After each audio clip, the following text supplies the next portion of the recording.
বাবা, দাদু আর ফুফি।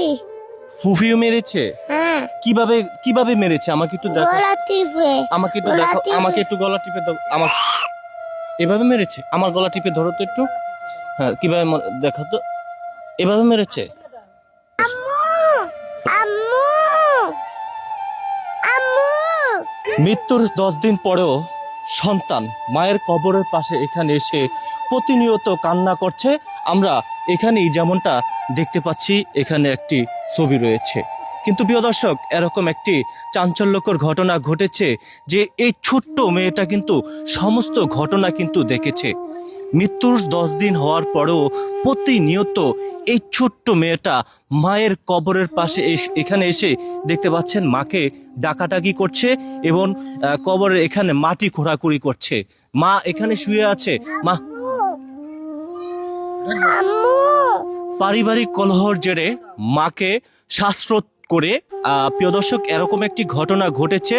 সমস্ত সাক্ষী হয়েছেন এই ছোট্ট মেয়েটি। আমরা যেমনটা জানতে পেরেছি, ওর মা স্ক্রিনে ছবি দেখতে পাচ্ছেন, যার নাম হচ্ছে মিতু। এই মিতুকে হচ্ছে তার স্বামী, ননদ এবং শাশুড়ি সহ শ্বাসরোধ করে তাকে করেছেন, এমনটাই কিন্তু আপনারা সামাজিক যোগাযোগ মাধ্যমে দেখতে পাচ্ছেন। তবে একটি কথা বলতে চাই, স্ক্রিনে যে ছেলেটির ছবি দেখতে পাচ্ছেন, এ হচ্ছে গিয়া মিতুর হাজবেন্ড। এই মিতুর হাজবেন্ডকে ধরে দিতে পারলে সরকারিভাবে আপনাদেরকে পুরস্কার করা হবে। তবে ভিডিওটি শেয়ার করে দিয়ে লক্ষ মানুষের কাছে পৌঁছে দিবেন, যাতে করে এই কুলাঙ্গার যেখানেই থাকুক না কেন, সেই কুলাঙ্গার গর্তর ভিতরে থাকলেও কিন্তু বেরোয় আসবে। প্রিয় দর্শক, এরকম একটি ঘটনা এই ছোট্ট মেয়েটা কিন্তু সাক্ষী হয়েছে। আমরা এই ছোট্ট মেয়েটার কাছ থেকে জানতে চাই।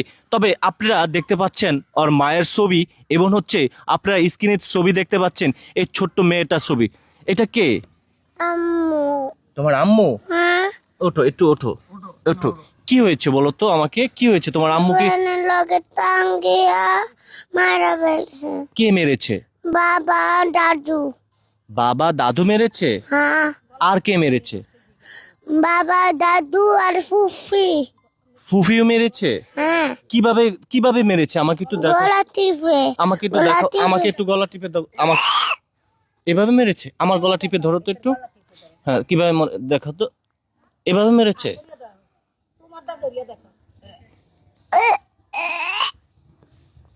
প্রিয় দর্শক, আপনারা এই ছোট্ট মেয়েটার দিকে একটু লক্ষ্য করুন। এই মেয়েটা এখন বুঝতেছে না যে এর মা চিরবিদায় হয়ে আছে এখানে, আর কখনো ফিরে আসবে না। ও যখন আস্তে আস্তে বড় হতে শিখবে,